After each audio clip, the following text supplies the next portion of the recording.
ଆଉ କଣ ପାଇଁ ଆମ ବଡି ପାଇଁ ଭଲ କି ନାହିଁ ସ୍पोर्ट्स ଟ୍ରେनिंग ପାଇଁ ଲୋଡ ଟା ଭଲ ନା ଭଲ ନୁହେଁ ଏ ସବୁ କିଛି ବିସ୍ତୃତ ଭାବରେ ଆମେ ଦେଖିବା ଯାହା ଯାହା ପୁଣି ସ୍କିପ୍ କରିଯିବା କିଛି ବ୍ୟସ୍ତ ହବା ଦରକାର ନାହିଁ ସ୍ପୋର୍ଟ୍ସ ଟ୍ରେନିଂ ଟା ତା ଭିତରେ ଭିତରେ ଆସିବ ଯେମିତି ହଉ ଟପିକ ପଛ ଆଗ ହେଇକି ସବୁ ଜିନିଷ ଆସିବ କିଛି ବ୍ୟସ୍ତ ହବା ଦରକାର ନାହିଁ ପ୍ରଥମ କଥା ହଉଛି ଲୋଡ ହଉଛି ସେଇଟା ଯୋଉଟା ଆମର ଆମେ ଲୋଡ କୁ ସେମିତି କହିପାରିବା ଯେମିତି କି ଫିଜିକାଲ ଚେଞ୍ଜେସ ହେଇପାରେ বা ସାଇକୋଲୋଜିକାଲ ଚେଞ୍ଜେସ ମଧ୍ୟ ହେଇପାରେ ଯେମିତି କି ଫିଜିଓଲୋଜିକାଲ ଆଣ୍ଡ ସାଇକୋଲୋଜିକାଲ ଡିମାଣ୍ଡସ ପ୍ଲେସ୍ ଆମର ଯୋଉଟା କହୁଛନ୍ତି ଆପଣଙ୍କର ମୁଭମେଣ୍ଟ ମଧ୍ୟ ହେଇପାରେ କି ସାଇକୋଲୋଜିକାଲ ତାଙ୍କର କିଛି ଚେଞ୍ଜେସ ହେଇଥିବ ତାକୁ ମଧ୍ୟ ଦେଖିକି ମଧ୍ୟ ଆମେ କହିପାରିବା ଲୋଡ ଆଚ୍ଛା ସେମିତି କିଛି ସ୍ପେସିଫିକ ଡେଫିନେସନ ଲୋଡ ନାହିଁ ବାକି ଏଇ ଜିନିଷଟାକୁ ତମେ ଲକ୍ଷ୍ୟ କରିକି ଲୋଡ ଆଚ୍ଛା କେତେବେଳେ ଗୋଟେ କ୍ୱେଶ୍ଚନ ଆମେ ଲୋଡ ଭିତରକୁ ଯିବା ପୂର୍ବରୁ ଗୋଟେ କ୍ୱେଶ୍ଚନ କେତେବେଳେ ଲୋଡ ଟା ଠିକ ରହିବ ବା ସଠିକ ହବ କେତେବେଳେ ନା ଯେତେବେଳେ ଆମେ କଣ କରିବା ନା ଯେତେବେଳେ ଗୋଟେ ଲୋକକୁ ପ୍ରପର ନ୍ୟୁଟ୍ରିସନ ପ୍ରପର ସ୍ଲିପ ହଁ ପ୍ରପର ରିକଭରି ଦବା ତେବେ ଯାଇକି ଆମର ଲୋଡ ଟା କଣ ସକ୍ସେସ ହବ ବା ଲୋଡ ଟା କାର୍ଯ୍ୟକାରୀ ହବ ସେ ତ ଅଛି ଯେମିତି କି ମୁଁ ତ ବୋଧେ କ୍ଲାସ ରେ ପଢେଇନି କି କଣ ମୁଁ ଜାଣିନି ବାକି ଯେମିତି କି ଆମର ଗୋଟେ ଲୋକକୁ ଆମେ ଆସିଲେ କହିଲେ ହଁ ତୁ ସକାଳୁ ଖଟ ସକାଳୁ ସେ ତାର ଗୋଟେ ଲେବର ଆସିକି କାମ କରୁଛି କିନ୍ତୁ ଆପଣ ଖାଇବାକୁ ଟୋଟାଲ ଦିନ ଦିଟାରେ ଖାଇବାକୁ ଦେଲେ ଥରେ ହେଲା ତାପରେ ଆଉ ଦେଲେନି ସିଏ ଗଲା କେତେଟାରେ ସାତଟା ବେଳକୁ ସେ ଗଲା ଆଉ ସିଏ ସେଇ ହିସାବରେ କାମ କରୁଥିବ କି ନା କାମ କରନ୍ତେ କିନ୍ତୁ ତାକୁ ଠିକ ତାକୁ ଗୋଟେ ପ୍ରପର ଖାଦ୍ୟ ଦବା ହଁ ପ୍ରପର ଖାଦ୍ୟ ଦବା ପ୍ରପର ରେଷ୍ଟ ମଧ୍ୟ ଦବା ବା ରିକଭରି ଆମକୁ ଦବା ସବୁ ଜିନିଷ ସଠିକ ରହିଲେ ଆଉ କଣ ହବ ଲୋ ଟା ସକ୍ସେସ ହବ ବା ଲୋ ଟା ଆମର କାର୍ଯ୍ୟକାରୀ ହବ ଯଦି ଆମେ କିଛି ଯଦି କମି କରିବା ଲୋଡ ଦେଲେ ଆମର ତାର ନେଗେଟିଭ ଇମ୍ପାକ୍ଟ ପଡିବ ଆମ ଟ୍ରେନିଂ ଉପରେ ବୁଝି ହେଲା କି ତାହେଲେ ଲୋଡ ଟା ଆମେ ଦବା ନା ଦବା ନାହିଁ ଯଦି ମୁଁ କ୍ୱେଶ୍ଚନ ପଚାରେ ଆପଣ ମାନେ କହିବେ ସାର୍ ଦବା କିନ୍ତୁ ପ୍ରପର ୱେରେ ଦବା ଦରକାର ଆମର ଏନ୍ ଆମର ଏନ୍ ଆର୍ ଏସ୍ ଏ ସବୁ ଠିକ ରହିଥିବା ଦରକାର ଯେମିତି କି ଆପଣଙ୍କର ଏନ୍ଆରଏସ୍ ମତଲବ ନ୍ୟୁଟ୍ରିସନ ରିକଭରି ସ୍ଲିପ ସବୁ ଜିନିଷ ଆଗକୁ ଛାଡିଲା ପରେ ମଧ୍ୟ ସବୁ ଜିନିଷ ସଠିକ ଯଦି ଆଭରେଜ ରହିଲା ତାହେଲେ ଲୋଡ ଟା ଠିକ ଆଉ ଯଦି ଏନ୍ଆରଏସ୍ ରୁ ଯଦି ଏନ୍ଆରଏସ୍ ଏଟା ତ ମୁଁ ବୁଝିବା ପାଇଁ କହିଲି ଯଦି ଏନ୍ଆରଏସ୍ ଟା ଯଦି ଏଥିରୁ କିଛି ବି କମି ହେଇଗଲା ତାହେଲେ ଲୋଡ ଟା ଦେଲେ କିଛି ଫାଇଦା ହବ ନାହିଁ ବରଂ ନେଗେଟିଭ ଇମ୍ପାକ୍ଟ ପଡିବ ଲୋଡ ହଉଛି ଦୁଇ ପ୍ରକାର ଗୋଟେ ହଉଛି କଣ ନା ଏଠି ଦେଖିବା ଗୋଟେ ହଉଛି ଆଉଟର ହେଲା ଆଉ ଗୋଟେ ହଉଛି ଇନର ହେଲା INNER ହେଲା ଆଚ୍ଛା ଗୋଟେ ହଉଛି ଆଉଟର ଗୋଟେ ହଉଛି ଇନର ଆଉଟର କଣ ନା ସେଟା ବହୁତ ଡେଫିନେସନ ଲେଖିଥିବ ପୁରା ରଙ୍ଗେଇ ଚୁନେ ବାକି ଆଉଟର ଆପଣ ମାନେ ସେଇଟା ଜାଣିବେ କି ଯୋଉଟା ଆମର ଫିଜିକାଲ ଏକ୍ସରସାଇଜ ଆମେ ଲୋଡ ଦବା କି ଆମେ କ୍ୱାଲିଟି ଅଫ ଏକ୍ସରସାଇଜ ଯୋଉଟା ଫିଜିକାଲ ଏକ୍ସରସାଇଜ ଦେଲେ କ୍ୱାଲିଟି ଅଫ ଏକ୍ସରସାଇଜ ଏସବୁ ଆମ ଆଉଟର ଆଚ୍ଛା ବାହାର ଇଣ୍ଟେନ୍ସିଟି ଡେନ୍ସିଟି ଭଲ୍ୟୁମ ଆମେ ସବୁ ଆଗକୁ ଯାଇ ପଢିଲେ ଜାଣିପାରିବା ଏସବୁ କଣ ଆପଣଙ୍କର ଆଉଟରରେ ଯିବ ଯେମିତି କି ଆପଣଙ୍କର ଫିଜିକାଲ ଏକ୍ସରସାଇଜ ହେଲା EXER CISE ଏକ୍ସରସାଇଜ ହେଲା ଆମର ଇଣ୍ଟେନ୍ସିଟି ଆପଣଙ୍କର କଣ ଇଣ୍ଟେନ୍ସିଟି ଯୋଉଟା ଲେଖା ହେଇଛି ଏଇଠି ଲେଖା ହେଇଛି ଇଣ୍ଟେନ୍ସିଟି ଭଲ୍ୟୁମ ଡେନ୍ସିଟି ଏ ସବୁ କଣ ଆଉଟର ଲୋଡ ରେ ଯିବ ହଉ ଆଚ୍ଛା ଆଉ ଗୋଟେ ହଉଛି କଣ ଇନର ଲୋଡ କଣ ନା ସାଇକୋଲୋଜିକାଲ ଚେଞ୍ଜେସ ଯେମିତି ହବ ଆଚ୍ଛା ଇନର ଲୋଡ ରେ ଆପଣଙ୍କର ସ୍ୱେଟିଂ ଝାଳ ବୋହିବ ସ୍ୱେଟିଂ ଝାଳ ବୋହିବା ହେଲା SWEATING ସ୍ୱେଟିଂ ଆଚ୍ଛା ଆପଣଙ୍କର ସ୍କିନ୍ କଲର ଚେଞ୍ଜେସ ହବ ଗୋଟେ ପିଲା ଏତେ ଲୋଡ ଦେବେ ତାଙ୍କ ମୁହଁ କଣ ହବ ପୁରା ଲାଲ ପଡିଯିବ ସଫା ଛୁଆଟା ସ୍କିନ୍ କଲର ସେଟା ଆପଣ କହନ୍ତି skin colour SKIN skin COLOUR ଯିଏ ବି ଆଉ ଜଏନ ହୁଏ ତାକୁ ଆଡ କରିପାରିବି ନାହିଁ ମୁଁ ହଉ ଆଚ୍ଛା ତାପରେ ଆସିଲା କଣ ସ୍କିନ୍ କଲର କ୍ଳାନ୍ତ ଲାଗେ ଫାଟିକ ଯୋଉଟା କି ଆପଣଙ୍କର କ୍ଳାନ୍ତ ଲାଗେ FATIGUE ହେଲା ଫାଟିକ କ୍ଳାନ୍ତ ଲାଗିଆ ଏସବୁ ଜିନିଷ ହଉ ତାପରେ ଇଏ ତ ଗଲା ହଉ ଆଚ୍ଛା ଟାଇପ୍ସ ଅଫ ଲୋଡ ରେ ଦି ପ୍ରକାର ଗୋଟେ ହଉଛି ଆଉଟର ଲୋଡ ଗୋଟେ ହଉଛି ଇନର ଲୋଡ ଆଉଟର ଲୋଡ ରେ ଆପଣ ଦେଖିଲେ ଇଣ୍ଟେନ୍ସିଟି ଡେନ୍ସିଟି ଭଲ୍ୟୁମ ଏ ସବୁ ଜିନିଷ ଯୋଉଟା କି ଆପଣଙ୍କର ସମସ୍ତଙ୍କ ପାଇଁ ସମାନ ଥାଏ ଆଉଟର ଲୋଡ ଟା ଆପଣ କରିପାରିବେ କଣ ନା ଆଉଟର ଲୋଡ ଟା ଆପଣଙ୍କର ମାନେ ଯୋଉଟା କହୁଛନ୍ତି ନା ସାଇକୋଲୋଜିରେ କଣ ପ୍ରାଇମାରୀ। ଆଉଟର ଲୋଡ ଟା ଆପଣ ମାନେ ସମସ୍ତଙ୍କ ପାଇଁ ସମାନ। ମୁଁ ଆଉଟର ଲୋଡ ରେ ଇଣ୍ଟେନ୍ସିଟି, ଡେନ୍ସିଟି, ଭଲ୍ୟୁମ ମୁଁ ସମସ୍ତଙ୍କୁ ଗୋଟିଏ ପ୍ରକାର ଦେଲି, ପ୍ରେସର ଦେଲି। କିନ୍ତୁ କିଏ ଗୋଟେ ସଫା ଛୁଆଟେ ଥିବ, କିଏ ଗୋଟେ ଫେୟାର ଛୁଆଟେ ଥିବ, କିଏ ଗୋଟେ ବ୍ଲାକ୍ ଡାଇମଣ୍ଡ ଟେ ଥିବ। ଆଚ୍ଛା, ସଫା ଛୁଆଟା ମୁହଁ ଯଦି ତାର ପୁରା ଲାଲ ଲାଲ ପଡିଥିବ, ଆଉ କଳା ପିଲାଟାର କଣ ମୁହଁ ଲାଲ ପଡିଥିବ କି? ଲାଲ ପଡିନଥିବ। ସେଇଭଳିଆ ଏଇଟା ହଉଛି କଣ ଇଣ୍ଡିଭିଜୁଆଲ। ତାହେଲେ ଇନର ଲୋଡ ଟା କଣ ନା ଇଣ୍ଡିଭିଜୁଆଲ ହେଲା, ବ୍ୟକ୍ତିଗତ ଚେଞ୍ଜେସ। ଏଇଟା ଇଣ୍ଡିଭିଜୁଆଲ ଡିଫରେନ୍ସେସ୍ ମଧ୍ୟ ଆପଣ ମାନେ ଲେଖିପାରିବେ, କିଛି ଅସୁବିଧା ନାହିଁ। ହଉ ଗଲା। ଆଚ୍ଛା, ଆମର ପ୍ରିନ୍ସିପଲ ଅଫ ଓଭରଲୋଡ ମଧ୍ୟ ଅଛି, ସେଇଭଳିଆ କମ୍ପୋନେଣ୍ଟ ଅଫ ଆଉଟର ଲୋଡ। ଛାଡ, ଗୋଟେ ଅଛି କଣ ପ୍ରିନ୍ସିପଲ ଅଫ ଓଭରଲୋଡ। ଓଭରଲୋଡ ର ପ୍ରିନ୍ସିପଲ ଗୋଟେ ଭଲ ଲୋଡ ଟା ଅଛି। ଆମେ ଓଭରଲୋଡ ନ ଲେଖିକି ଆପଣ ଲେଖିବେ ପ୍ରିନ୍ସିପଲ ଅଫ ଟ୍ରେନିଂ ଲୋଡ। ଆପଣ ଲେଖିବେ କଣ ପ୍ରିନ୍ସିପଲ ଅଫ ଟ୍ରେନିଂ ଲୋଡ ହେଲା। ଏଇଠି ଦେଖ ଲେଖା ହେଇଛି ପିଲାମାନେ, ଲୋଡ ଆର୍ ଟୁ ଟାଇପ୍ସ। ଏଇ ଦେଖ ଲୋଡ ଆର୍ ଟୁ ଟାଇପ୍ସ ଯୋଉଟା କହିଲି ହେଲା, ଗୋଟେ ହଉଛି ଇନର ଲୋଡ, ଆଉ ଗୋଟେ ହଉଛି ଆଉଟର ଲୋଡ। ସେଟା ଲେଖିଛି, ଛାଡ। କିନ୍ତୁ ଆଉ ଗୋଟେ ଜିନିଷ ମନେ ରଖ, ଏଇଠି ଲେଖିଛି ଲେଖିବ କଣ principle of PRINCIPLE, principle of କଣ ନା ଟ୍ରେନିଂ ଲୋଡ ହେଲା। Principle of training load, TRAINING, training load ହେଲା। Principle of training load. Training load କଣ? ପ୍ରିନ୍ସିପଲ ଅଫ ଟ୍ରେନିଂ ଲୋଡ ଆପଣ ମାନେ ଏଇ ଜିନିଷ ମନେ ରଖିଥାନ୍ତୁ। କଣ କୋଉ ପ୍ରିନ୍ସିପଲ?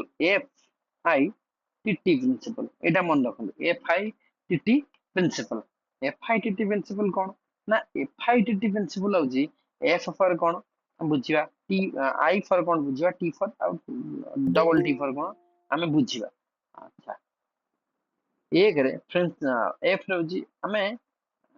frequency, FREQUENCY, frequency। ଆଚ୍ଛା, I for I for I for କଣ intensity, INTENSITY, intensity, frequency, intensity। ଆଚ୍ଛା, T for time and ଆଉ ଗୋଟେ T for type, last T ଟା ହଉଛି କଣ TYPE। ଆଚ୍ଛା, ୟାକୁ କେମିତି ବୁଝିବ? Frequency, intensity, time type. ଗୋଟେ କଥା ହଉଛି କଣ, ଆପଣ ମାନେ ସମସ୍ତେ ଭିତରୁ ଜଣେ କିଏ କଣ କରୁଛି ନା ଆପଣଙ୍କର ଗୋଟେ କାମ ହେଲା କଣ ନା ଆପଣଙ୍କର ଗୋଟେ କାମ ହେଲା କଣ ନା ଆପଣ ମାନେ କଣ କରୁଛନ୍ତି ନା ଗାଁରେ ପାଣି ପାଇପ ବସୁଛି। ଆଚ୍ଛା, ଆପଣଙ୍କ ଘରଟା ଏପଟେ ଅଛି, ମତଲବ ଢଳେଇଟା ହଟେଇକି ଆପଣଙ୍କ ଘର ପଟକୁ ପାଇପ ଟା ଆପଣ ଆଣିବାକୁ ପଡିବ, କନେକ୍ସନ କରିବାକୁ ପଡିବ ହେଲା। ସମସ୍ତେ ପ୍ରାୟ ଗାଁରୁ ବିଲଙ୍ଗସ କରୁଛନ୍ତି, ସମସ୍ତେ ଜାଣିଥିବେ ସେ ସିଚୁଏସନ ସବୁ। ସହରରେ ହେଲେ ମଧ୍ୟ ଆପଣ ଜାଣିପାରିବେ। ପାଇପ ଟା ଆପଣଙ୍କର ଅପୋନେଣ୍ଟ ଘର ଦ୍ୱାର ବାଟେ ଯାଉଛି, ଆପଣ କିନ୍ତୁ କନେକ୍ସନ କରିବାକୁ ପଡିବ। ଗୋଟେ ଢଳେଇ ଫଟେଇବାର ଅଛି, ଗୋଟେ ମିସ୍ତ୍ରୀ ଲେବରଟି ଠିକ କରିଦେଲେ ସେ ଆସିବ। କିନ୍ତୁ ହଠାତ୍ ଆପଣଙ୍କୁ କଲ୍ ଆସିଲା ଭୁବନେଶ୍ୱର ଯିବା ପାଇଁ, ଆପଣ ପଳେଇଗଲେ। ଆଚ୍ଛା, ପଳେଇଗଲେ। ଆପଣ ଯେତେବେଳେ ପଳେଇଗଲେ, ଆପଣ ଆସିକି ସନ୍ଧ୍ୟାରେ ପହଞ୍ଚିଲା ବେଳକୁ FITT ପ୍ରିନ୍ସିପଲ ଟା ଆପଣ ୟୁଜ କଲେ, ଲୋକମାନଙ୍କ ବା ଘର ଲୋକଙ୍କୁ ପଚାରିକି FITT ପ୍ରିନ୍ସିପଲ ୟୁଜ କଲେ। ଫ୍ରିକ୍ୱେନ୍ସି ଅର୍ଥ କଣ? ଫ୍ରିକ୍ୱେନ୍ସି ଅର୍ଥ କଣ୍ଟିନ୍ୟୁଟି ହେଲା, କେତେ ସେ କଣ୍ଟିନ୍ୟୁଅସଲି କଲା। I ଫର ଇଣ୍ଟେନ୍ସିଟି, ଇଣ୍ଟେନ୍ସିଟି ହବ ତୀବ୍ରତା, କେତେ ମାନେ ଏଫର୍ଟସ ଦେଇକି କଲା ହେଲା। ଇଣ୍ଟେନ୍ସିଟି ଅର୍ଥ କଣ? ଏଫର୍ଟସ, EFFORTS, ଏଫର୍ଟସ ହେଲା। ଆଚ୍ଛା, ଇଣ୍ଟେନ୍ସିଟି ଅଫ ଏଫର୍ଟସ। ଆଚ୍ଛା, କଣ ତା ଫ୍ରିକ୍ୱେନ୍ସି, ଇଣ୍ଟେନ୍ସିଟି କେତେ ତୀବ୍ରତାର ସହିତ କଲା। ଆଚ୍ଛା, ତାପରେ ଟାଇମ, କେତେ ସମୟ ଲଗେଇଲା। ଆଚ୍ଛା, ଢଳେଇଟା ଭାଙ୍ଗିବା ପାଇଁ କେତେ ସମୟ ଲଗେଇଲା। T ଫର ଟାଇମ ହେଲା, କେତେ ସମୟ ଲଗେଇଲା। ଆଚ୍ଛା, ଟାଇପ, ଟାଇପ ମାନେ କେଉଁ ପ୍ରକାର ସେ କାର୍ଯ୍ୟ କଲା, କେଉଁ ପ୍ରକାର ସେ କାର୍ଯ୍ୟ କଲା। ଆପଣ ମାନେ ପୁରା ଫ୍ରିକ୍ୱେନ୍ସି ମାନେ FITT ପ୍ରିନ୍ସିପଲ ଟା ୟୁଜ କରିକି ଆପଣ ମାନେ ଧରି ନେଲେ ଯେ ଓହୋ ତାହେଲେ କାମଟା ଭଲ କରିଛି ଆଉ ହେଲା। ଆଚ୍ଛା, ଏଇ ହଉଛି କଥା। ବା ଫ୍ରିକ୍ୱେନ୍ସି ଅର୍ଥ ଆପଣ ମାନେ ଲେଖିପାରିବେ ରେପିଟେସନ ଅଫ ଟାସ୍କ, କେତେ ଥର ରିପିଟ କଲା ବା କଣ୍ଟିନ୍ୟୁଅସଲି କେତେ କଲା, ରିପିଟେସନ କେତେ ରିପିଟ କଲା, ଇଏ ମଧ୍ୟ ହେଇପାରିବ। ଇଣ୍ଟେନ୍ସିଟି ଅର୍ଥ ହଉଛି କଣ? ଏଫର୍ଟସ ଆଣ୍ଡ ସ୍ପିଡ, ଯୋଉଟା କି ଆପଣଙ୍କର ମୁଁ କହିଲି ତୀବ୍ରତା, ଯୋଉଟା କହିଲି। T ଫର ଟାଇମ ବା ଡ୍ୟୁରେସନ ଅଫ ୱାର୍କ ଆଉଟ, କେତେ ସମୟ ପର୍ଯ୍ୟନ୍ତ କାର୍ଯ୍ୟ କଲା। ଟାଇପ ହଉଛି କଣ? କେଉଁ ପ୍ରକାର କାର୍ଯ୍ୟ କଲା। ହେଲା। ଆଚ୍ଛା ଇଏ ହଉଛି କଣ ଇଏ ହଉଛି କଣ ନା ପ୍ରିନ୍ସିପଲ ଅଫ କଣ ଟ୍ରେନିଂ ଲୋଡର ପ୍ରିନ୍ସିପଲ। ଏଟା ଭେରି ଭେରି ଇମ୍ପୋର୍ଟାଣ୍ଟ, ଆପଣ ସମସ୍ତେ ମନେ ରଖିବେ। ତାପରେ ହେଲା ଇଣ୍ଟେନ୍ସିଟି।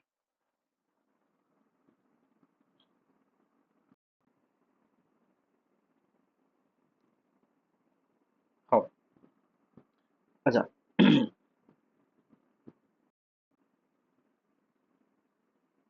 ଆଚ୍ଛା ଇଏ ଗୋଟେ ଲୋଡ। ଆଚ୍ଛା ଲୋଡ ତ ତା ପାଖାପାଖି ଆପଣ ମାନେ ବାରମ୍ବାର ଦେଖିଲେ ଭିଡିଓକୁ ଦେଖିଦେବେ। ଆଉ ଗୋଟେ ଜିନିଷ ଆମେ ଇଣ୍ଟେନ୍ସିଟିକୁ ଯିବା ତାପରେ ଆଲୋଚନା କରିବା। ଇଣ୍ଟେନ୍ସିଟିର ତୀବ୍ରତା ଆମେ ବୁଝିଲେ ଏଫର୍ଟସ ବା ରେଟ୍ ଅଫ ଡୁଇଂ କିଛି ନୁହେଁ, ବେଶୀ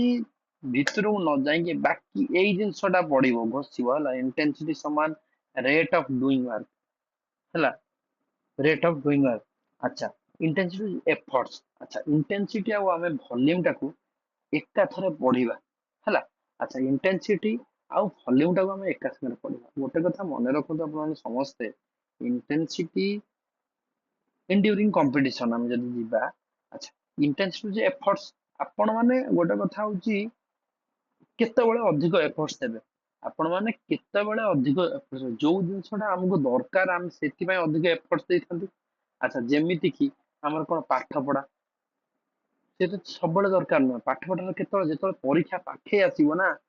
ନିହାତି ଦରକାର ମତେ ଅଧିକ ଏଫର୍ଟସ ମତେ ଦବାକୁ ପଡିବ, ଅଧିକ ପ୍ରଚେଷ୍ଟା କରିବା ହେଲା। ଆଚ୍ଛା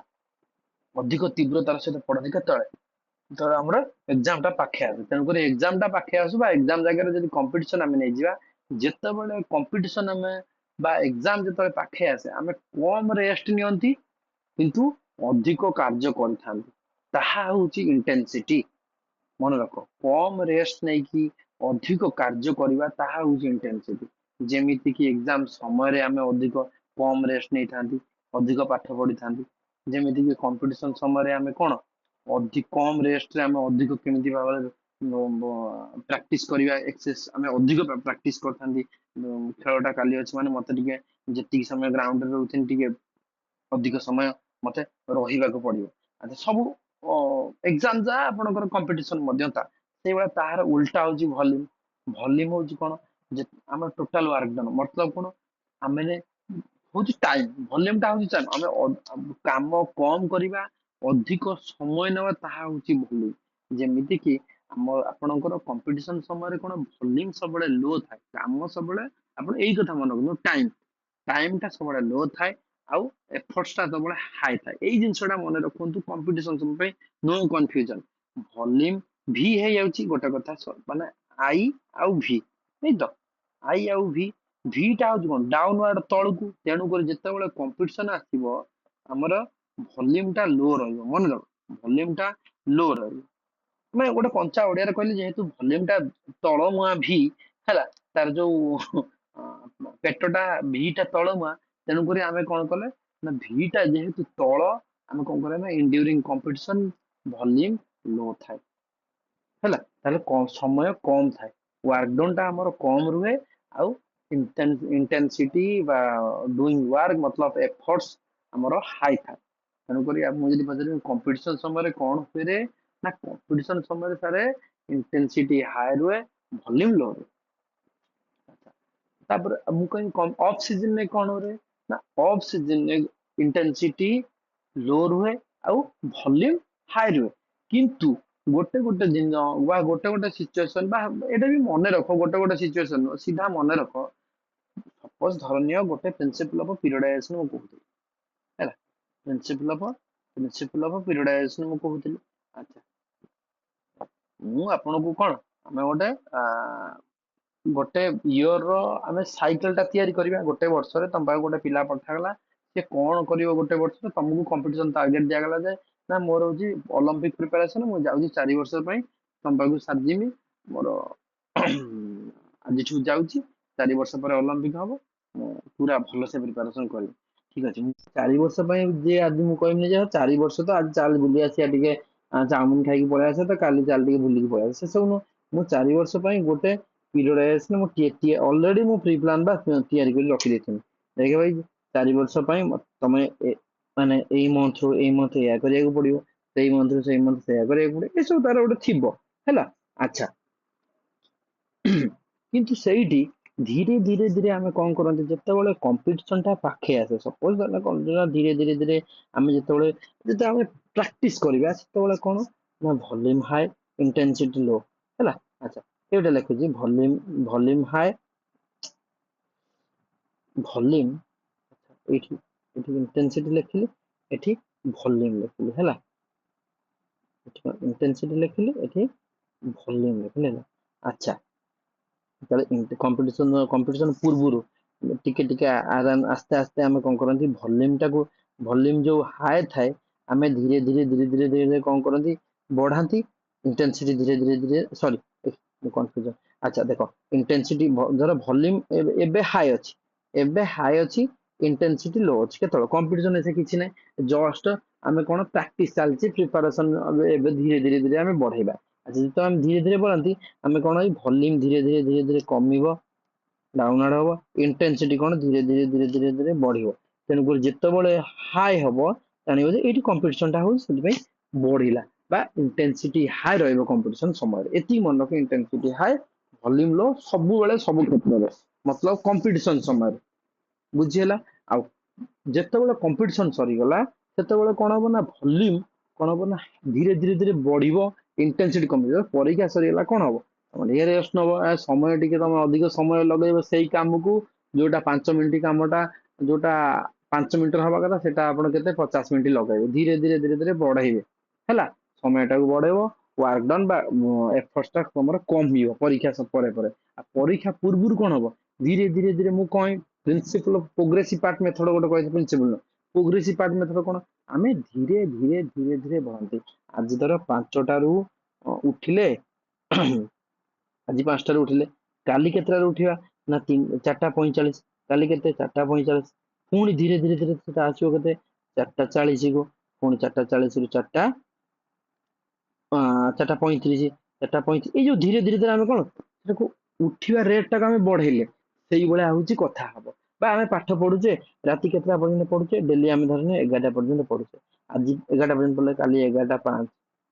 ତାପର ଦିନ 11ଟା 10 ତାପର ଦିନ 11ଟା 15 ଏবার ଧୀରେ ଧୀରେ ଧୀରେ ଆମେ କଣ ବଢୁଛେ ଆମର ଯେତେବେଳେ ଯେତେ ପରୀକ୍ଷା ପାଖେ ଆସିବ ଆମର ଏଫର୍ଟଟା ସେତେ ବଢିବ ଆମର ରେଷ୍ଟ ନେବାଟା କମିଯିବ। ସେଇ ହଉଛି କଥା ଆମର ଯେତେବେଳେ କମ୍ପିଟିସନ ଟା ପାଖେ ଆସିବ ଇଣ୍ଟେନ୍ସିଟି ଧୀରେ ଧୀରେ ବଢିବ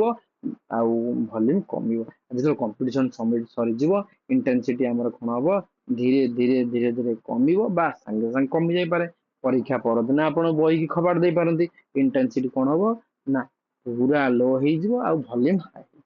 ଓକେ ଆଚ୍ଛା ହଉ ଠିକ ଅଛି ବହୁତ ସମୟ ଲାଗିଗଲା ଟିକେ ଏତିକି ସମୟ ମୁଁ ନିହାତି କରିବି। ହଉ ଡେନ୍ସିଟି ହଉଛି କଣ ଡେନ୍ସିଟି ଟା ଆପଣ ଇଣ୍ଟରଭାଲ ଟ୍ରେନିଂରେ ମଧ୍ୟ ଜାଣିପାରିବେ ଇଣ୍ଟରଭାଲରେ ମଧ୍ୟ ଜାଣି ହବ ହେଲା। ଡେନ୍ସିଟି କଣ ନା ଡେନ୍ସିଟି ହଉଛି ରେଷ୍ଟ ବିଟୱିନ୍ ଟୁ ଫେଜ ଦିଟା ଫେଜ ଭିତରେ ସେ କେତେ ସମୟ ରେଷ୍ଟ ନଉଛି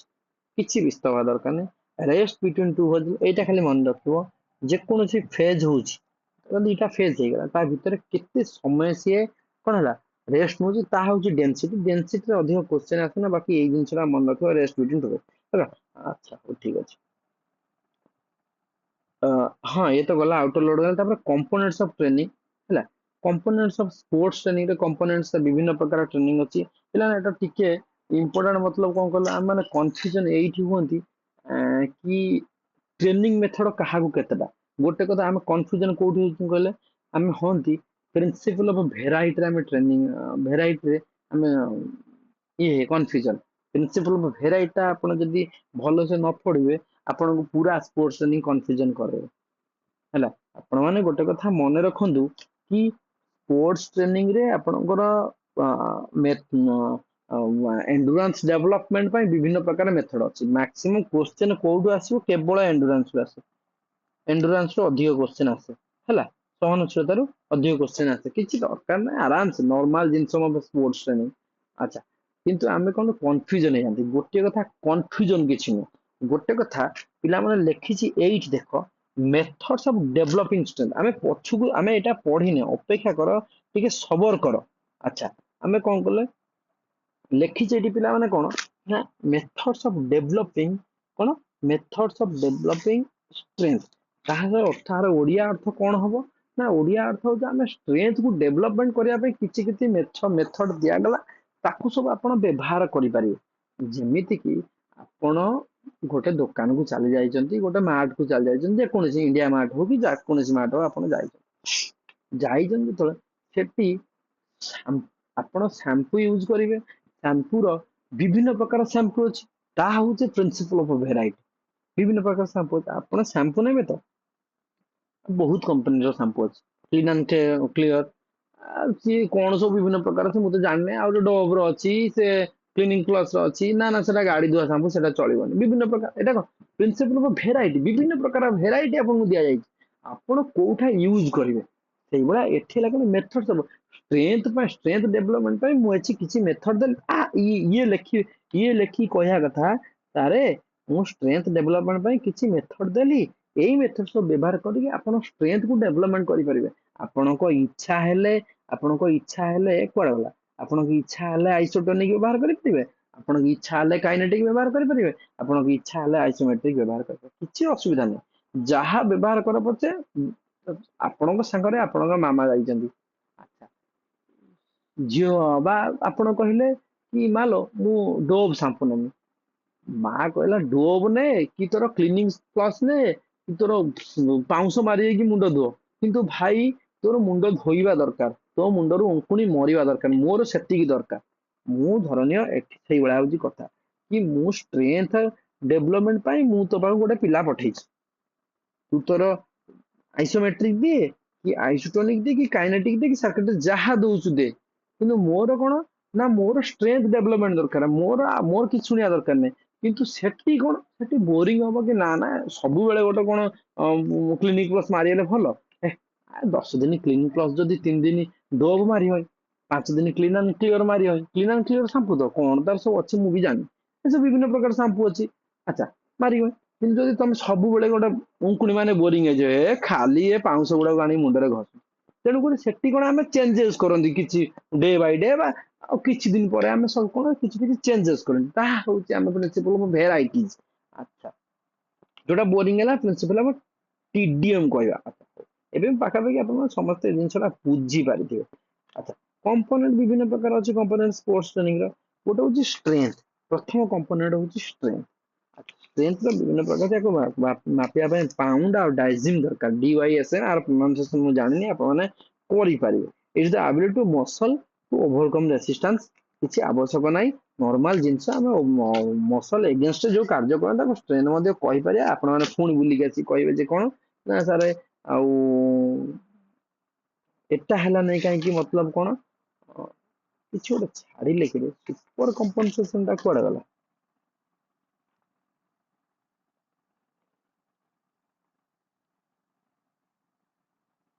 अच्छा हो हम स्ट्रेंथ का पढ़ी सारे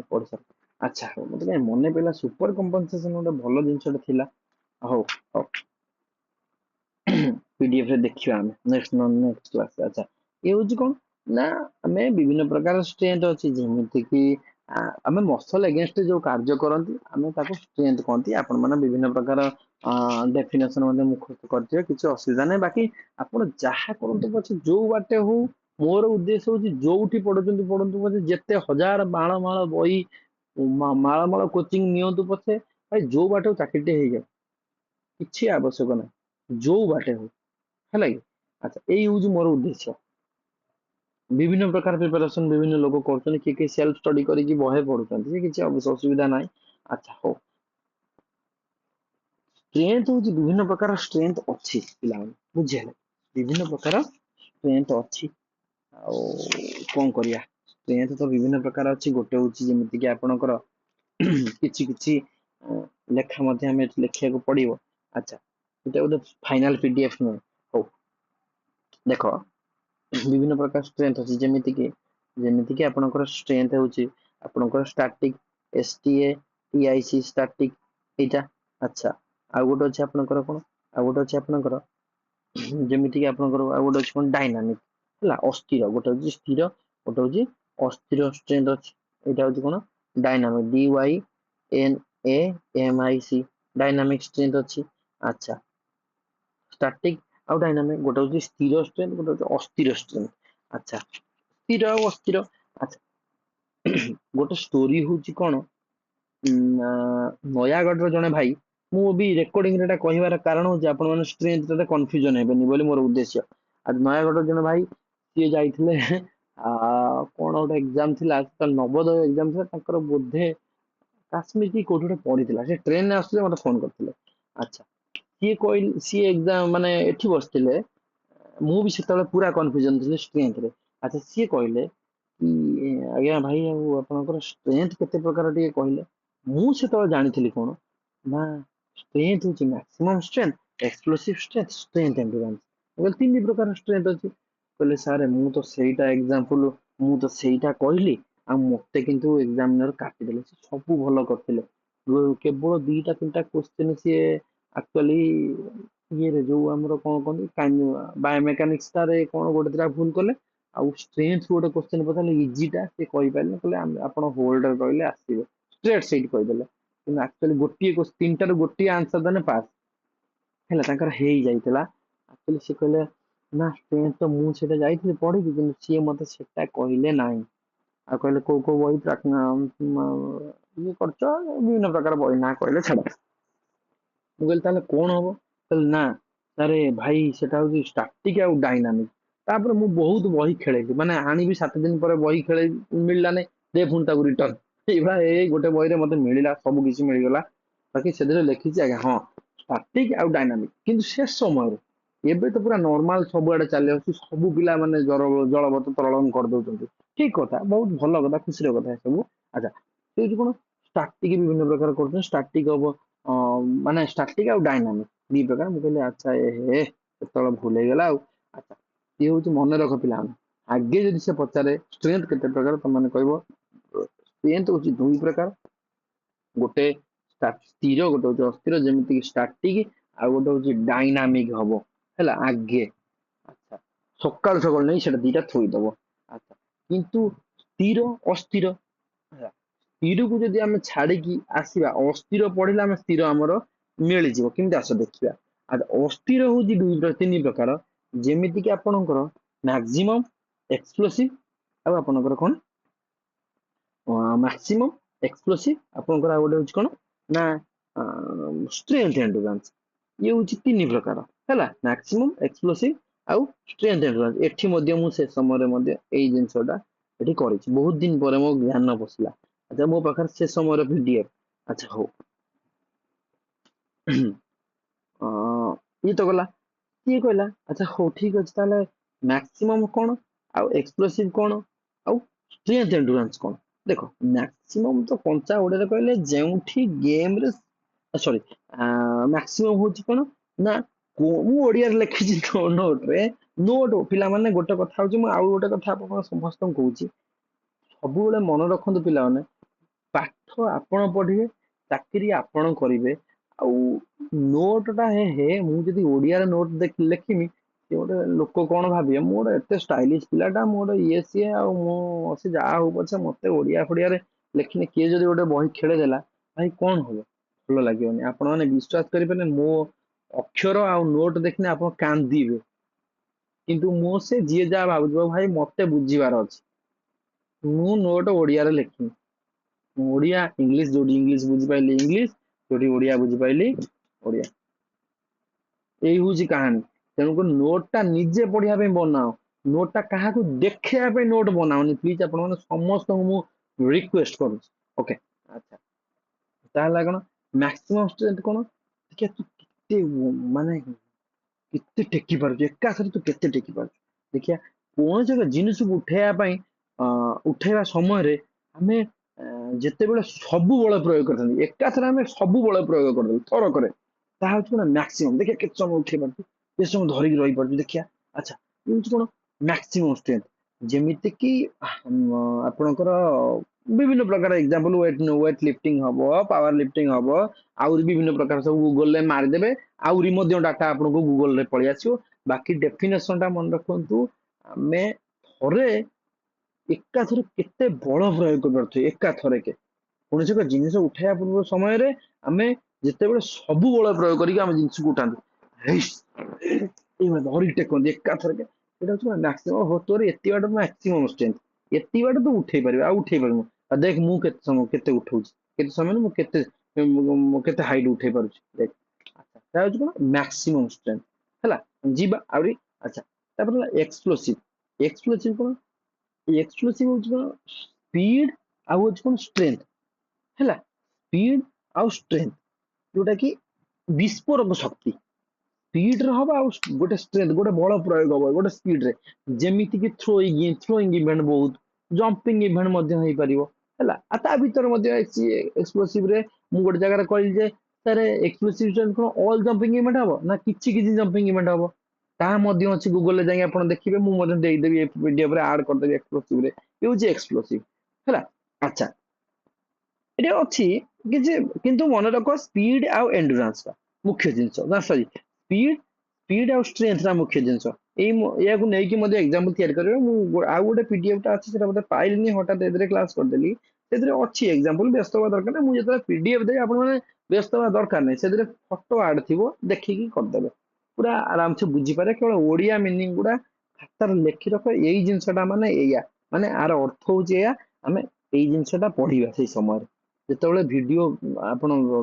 ରେକର୍ଡ ଦେଖୁଛନ୍ତି ସ୍ପିଡ ଷ୍ଟ୍ରେନ୍ଥ କି ଇଏ 1.5 ରେ କି ଯେତେବେଳେ ଆପଣ ସ୍ପିଡ ରେ ଦେଖିବେ ସେଇ ସମୟରେ ଦେଖି ନେବେ ଏଇଟା ଲେଖିଦେଲେ ନୋଟଟା ସେମିତି ବନା ଯେ ନୋଟ ନ ବନେଇ ପାରୁଛନ୍ତି ମୋତେ ଫୋନ କରିବେ କିଛି ଅସୁବିଧା ନାହିଁ ଆଚ୍ଛା ଷ୍ଟ୍ରେନ୍ଥ ଏଣ୍ଡୁରାନ୍ସ କଣ ନା ଦେଖିବା ଥକାପଣ ଆସିବା ଆଚ୍ଛା ପ୍ରଥମେ ଏଣ୍ଡୁରାନ୍ସ ଦେଖ ପିଲାମାନେ ଏଣ୍ଡୁରାନ୍ସ କୋଉଠି ୟୁଜ ଗୋଟିଏ କଥା ମନେ ରଖିବେ ଯୋଉ ଫ୍ୟାଟିକ ଲେଖା ହେଇନି ନା କିଛି ନ କଞ୍ଚା ଓଡିଆରେ ଗାଉଁଲି ପୁରା ହତାଶିଆ ଗାଉଁଲି ଭାଷାରେ ଏଇ ବାବୁ ଜଣକ ଯୋଉଠି ଲେଖା ହେଇଥିବେ ଏଇ ବାବୁ ଜଣକ ଯୋଉଠି ଲେଖା ହେଇଥିବେ ସିଧା ପଳେଇ ଆସିବ ଯେ କହିବ ନା ୟାର କିଛି ଏଣ୍ଡୁରାନ୍ସ ର ଖେଳ ଅଛି କାହାର ଖେଳ ଅଛି ନା ଏଇ ଲୋକର କିଛି ଖେଳ ଅଛି ସରି କାହାର ନା ଏଇ ଲୋକର କିଛି ଖେଳ ଅଛି କାହାର ନା ଏଣ୍ଡୁରାନ୍ସ ର କିଛି ଖେଳ ଅଛି ବୋଲି ସେ ଫ୍ୟାଟିକ ଲେଖା ହେଇଛି ଆଗେ ସେଇ ଜିନିଷଟା ଯେକୌଣସି କ୍ୱେଶ୍ଚନ ପଡୁ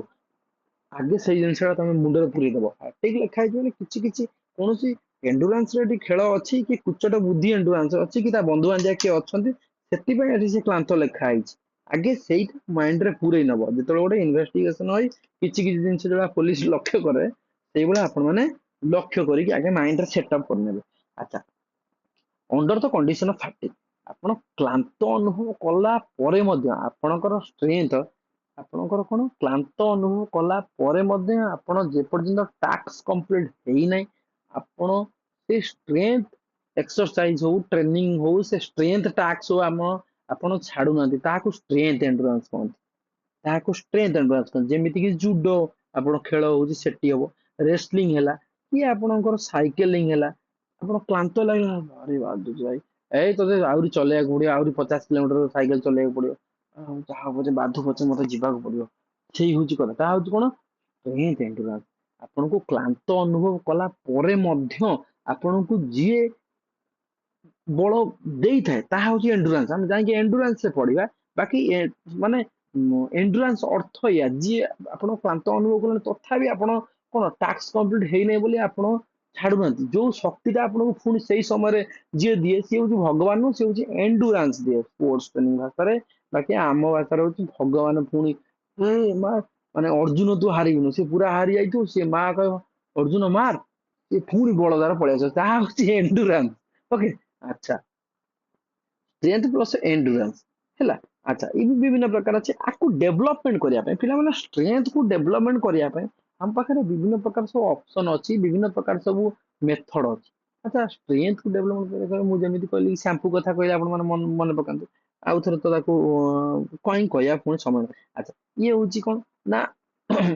ହଉ ତମେ ସିଏ କହିଲା ଯେ ଡେଭଲପମେଣ୍ଟ କରିବା ପାଇଁ ତମେ ଗୋଟେ କାମ କର ଆଇସୋମେଟ୍ରିକ ବ୍ୟବହାର କର ନହେଲେ ଟୋନିକ ବ୍ୟବହାର କର ନହେଲେ କାଇନେଟିକ ବ୍ୟବହାର କର ନହେଲେ ସାର୍କିଟ ଗୋଟେ ଲେଖିଦଉଛି ଏଠି ମାନେ କଣ ସାର୍କିଟ ବ୍ୟବହାର କରିପାରିବ ସାର୍ ସି ଓହୋ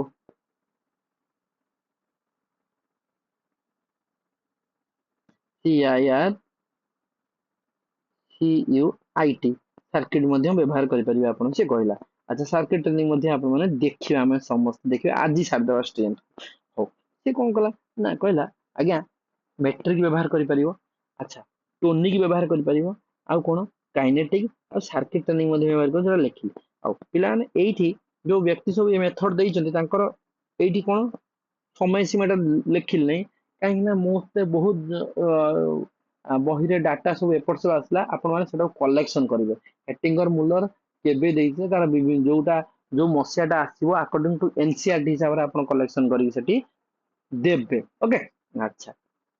बा नोट रे ये करिवे आपण सब टोटली इंडिपेंडेंट न होय कि आपण टिके सॉरी टोटली डिपेंडेंट न होय कि टिके इंडिपेंडेंट होंतु ओ आइसोमेट्रिक कोन आइसोमेट्रिक होउचे स्टैटिक स्ट्रेंथ नो ना तार बड़ा पुओ बा ता पुओ स्टैटिक स्ट्रेंथ रो मतलब सी जा ये से स्थिर स्ट्रेंथ जा ये आइसोमेट्रिक से जेमिति कि इक्वल टेंशन सेम इक्वल अर्थ सेम टेंशन आपणकर जहाँ ये स्ट्रेंथ टा आपन आखि को हमर विजिबल हबो नै जो जोटा बल प्रयोग हो तो हमको विजिबल हबो नै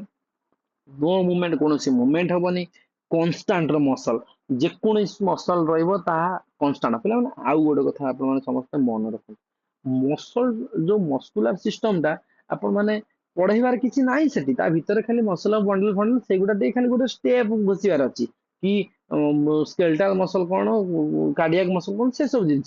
ताकू न फॉलो करके मस्कुलर सिस्टम टाकू विजन फिजिकल एजुकेशन बही आनियो पिला समस्ते शुण vision physical education test and measurement आउ मस्कुलर सिस्टम ताकू आउ जदि स्केलेटल सिस्टम थी से जो 90 पेज 1 रु 90 ना कौन ताकू सबू घोषी जीव एबेठू घोषी जाओ एसएसबी टीजीटी आसबार अच्छी एबेठू सबू घोषी जा विजन फिजिकल जदि न पाइब मत कह मु लिंक पठेदेवी कि ना को बहिर मत कोलाबोरेशन करिया ना कि जी भल भाई ताको आमे भल कहबा जी हमको मनीष करते आमे ताको कहबा सीधी बात नो बकवास है ना मुझे क्या कह बहिर कोलाबोरेशन करने से सब आधार रे भी ना से प्रपोजाल भी ना है अच्छा हो पे गोटे कथा हूँ कौन से मन रखे मस्कुलर सिस्टम आप देख गोटे पिला माने गोटे कथा हूँ स्पोर्ट्स ट्रेनिंग हो कि आपणकर फिजिकल एजुकेशन नुहे ना पढ़ आप जानवे सबु विषय बर गछ चेर जो भाया आ सहित आपको जॉइंट ता सहित ताको जॉइंट सब विषय सागर जॉइंट आपण मैंने कहि परियोनी सारे एई देखो एइठी आसिलानी मसल कथा आपण मैंने सेठी पचारिबे सर मसल कोन मु पुणी एउठू आनाटोमी की नहीं आनाटोमी रे पळे आछो साइकोलॉजी कथा मु पुणी साइकोलॉजी की सेटू नहीं आसी साइकोलॉजी रे पळे आछो स्पोर्ट्स ट्रेनिंग कथा कोन ट्रेनिंग को आसी एमिति कोन पॉसिबल सेमिति पॉसिबल ना आपण माने धीरे धीरे गोटे आमे खाइबा हैला ठीक अच्छे जमीन कि प्लांक पोजिशन आप जानते जन भाई आम धरनीय शोले ये शोले दी हाथ जब रहा ये हूँ प्लांक पोजिशन पूरा स्थिर रसल सब मसल रही मुह यहाँ जब है पूरा स्थिर रोड़ दुटा तौक है स्थिर रहा हूँ कौन प्लांक पोजिशन आप गूगल मारी पारे पुशिंग द वाल आम वाल को पेलिक धरिया आम मसल मुवमेंट होची आखि देखा देखा पुशिंग द वाल प्लांक पोजिशन स्क्वाट पोजिशन से भाया ये हूँ कौन आइसोमेट्रिक जहाँ को हेटिंगर मुलर देते यार मसीहा आप कलेक्शन करने को समस्त को निवेदन हो अच्छा ये जहाँ आउ स्टैटिक स्ट्रेंथ ताहा है अच्छा गला तब टोनिक बाय के डिलर्म देते आइसोटोनिक हूँ गोटे हूँ same tension again and again power आमर टेंशन चेंज हम है सेम टेंशन रु मूवमेंट आमर चेंज हम बारंबार बारंबार पावर जेनेट हम तार अच्छा गोटे कथा हूँ कौन ना सी हूँ कौन टोनिक हूँ दुई प्रकार आज्ञा गोटे हूँ कौन कनसेंट्रिक गोटे हूँ इसेंट्रिक पिला माने मुझे बुझे दूसरी केमी मन रहा से व्यवस्था करदेवी कनसेंट्रिक कौन कनसेंट्रिक हूँ मसल छोट हम लिखी देख मसल सटन सटन छोट हम आउ इसेंट्रिक कौन मसल लेनदेन एति कथा लिखिकी पलि जाइए तौक पिला माने कनसेंट्रिक इसेंट्रिक कौन से बुझे आप मन जार मन किसी असुविधा ना कनसेंट्रिक कौन आम गोटे मुवमेंट चलो है कंटिन्यूस आम गोटे मुवमेंट करवा जहाँ फल आम कौन हम मसल कौन मुवमेंट करवा आम आखि को भिजिबल हम ये तो गला आपण मैंने जापारे कि मसल भिजिबल हम जोटा कि मेट्रिक नहीं तार विपरीत सबू हूँ उधरे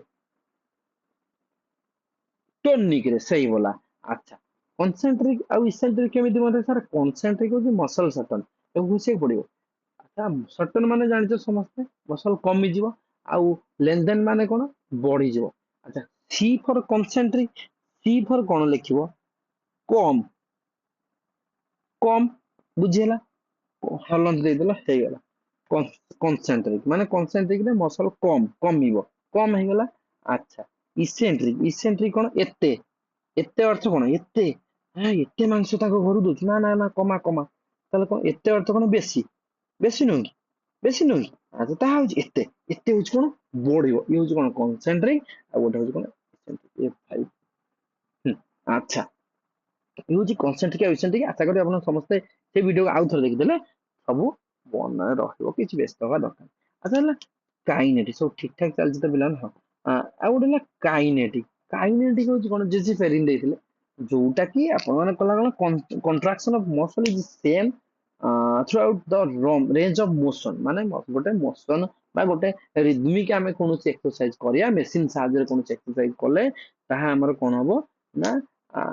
काइनेटिक को जीव अच्छा किसी ना ट्रेडमिल भी हो पार मेसीन जेकोसी machine treadmill T R A D M I L treadmill जोटा कि आप गोटे रनिंग मेसीन हम ट्रेडमिल विभिन्न प्रकार अन्य अच्छी किसी व्यस्त हवा दरकार ना बाकी काइनेटिक अर्थ हूँ कौन जो स्ट्रेंथ एक्सरसाइज था आम मेसीन द्वारा व्यवहार करते आइसो काइनेटिक कहते किसी व्यस्त हवा दरकार आउ गोटे जिन आसला कौन सर्किट ट्रेनिंग पर पुणी स्ट्रेंथ को जिमी गोटे क्वेश्चन माने गोटे आलोचना अच्छी सर्किट ट्रेनिंग स्ट्रेंथ हो पार किसी व्यस्त हवा दरकार ना कहीं सर्किट ट्रेनिंग हूँ कौन 6 रु 12टी स्टेशन तैयारी हबो आगे 6 रु 12टी स्टेशन तैयारी हबो अच्छा प्रत्येक स्टेशन रे से मिनिमम 45 सेकंड आप मैंने बही रे कोडी 40 सेकंड देइथो कोडी 30 सेकंड कि 35 देइथो मो पाखर जहाँ डाटा अछि मु सही हिसाब रे कहबी कोनोसी युक्ति करिया मटी पास करनी अच्छा 45 सेकंड अच्छा 45 सेकंड रु मिनिमम ता से 45 सेकंड गोटे स्टेशन रे रहइबो 45 सेकंड रु केते 2 मिनिट बाबू हमर रही पारे गोटे स्टेशन रे किंतु आपन को मिनिमम 6 रु 12टा स्टेशन मिनिमम 6 मैक्सिमम 12टा स्टेशन आपण करिया को पड़ेगा अतिक्रम करिया को पड़िबो हला तार स्टेशन केमिति हो देखो सपोज धरनियो गोटे स्टेशन दीटा स्टेशन तीनटा 4 5 6 7 8टा स्टेशन मु करिछि मोर जगह ना मु छोट जगह मु 8टा स्टेशन पिला माने करिछि 8टा स्टेशन ताले सार कौन कहते प्रत्येक स्टेशन रे केते ना प्रत्येक स्टेशन आपको कौन करिया पड़िबो मिनिमम 45 सेकंड 45 सेकंड रु 2 मिनिट मिनिमम 45 सेकंड रहिया को पड़िबो मैक्सिमम 2 मिनिट रहिया को पड़िबो अच्छा मन कर गोटे स्टेशन रे मु रखिछि स्किपिंग सपोज धरनियो कोइठी एइठी अछि स्किपिंग एइठी धर अछि बेंच प्रेस अच्छा एइठी अछि प्लांक पोजीशन एठी अछि आ गोटे स्ट्रेंथ रो धरने कंसंट्रिक एसेंट्रिक रो धर से जो आर्म कॉल हबो एठी हैंग अप अछि एठी धर आपनकर साइक्लिंग अछि एठी धरने आपनकर कोन अछि थ्रोइंग इवेंट गोटे अछि एठी गोटे जंपिंग इवेंट अछि कोन गोटिए पिला बा प्रत्येक आस्पिरेंट्स हो प्रत्येक प्लेयर हो से प्रत्येक स्टेशन को जीवाक पड़ो मिनिमम 45 सेकंड ना नुहे कि जुडो अच्छी कि कौन गेम अच्छी कि साइकेलिंग अच्छी मु 45 सेकंड चलेमने ए मु से स्टेशन पळुची एठी भल लागुनी से स्टेशन मु 2 मिनिट रो अधिक रही ना मिनिमम 45 सेकंड मैक्सिमम केते 2 मिनिट रो अधिक रही परिबो नाही प्रत्येक स्टेशन रे 12टा स्टेशन हो हला 12टा स्टेशन मध्यरु प्रत्येक स्टेशन आपण 2 मिनिट 45 सेकंड रो 2 मिनिट आपण रहिया को बाध्य ओके अच्छा एतिकी पर एतिकी कहानी थी आप स्ट्रेंथ रोटे कथा हूँ सी आउ गोटे क्वेश्चन पचारि पारे बाकी ये उल्लेख ना पचारि पारे आज्ञा आप तो स्ट्रेंथ पढ़ले मोर किसी जानिया दरकार नहीं मोर गोटे कथा जाना दरकार आप तो एत मेथड पढ़ले सर्किट ट्रेनिंग पढ़ले आपणकर आप तो पढ़ले मेट्रिक पढ़ले टोनिक पढ़ले काइनेटिक पढ़ले मत कह सबुठू आप तो 3टा 4टा मेथड पढ़ले मत गोटे मेथड को सबुठू बेस्ट मेथड कोटा जोटार कि स्ट्रेंथ टा डेवलपमेंट हो पार जल्दी हो पार आपन सार मेट्रिक हम टोनिक हम जोटा ने गोटे लिखिदेल ना आप गोटे कथा जानते कि चाष कला बेले आपण लंगल बलदरे जड़े कर चाष जड़े ट्राक्टर रे कले चाष कोटा टे बेसी इफेक्टिव हम बेनिफिशियल कोटा निहाती ट्राक्टर टा बेसी बेनिफिशियल हम अच्छा समय कम जीव सब प्रकार खर्च कम जीव सब प्रकार ट्राक्टर तेणुक आम मेसीन जदि व्यवहार कौन एक्सरसाइज निश्चित भाव में आमको टे बेसी बेनिफिट हम कम समय आम अधिक टे कौन एनहांस कर कौन कहती टेक्निक कहती पूर्व कही ये आज क्लास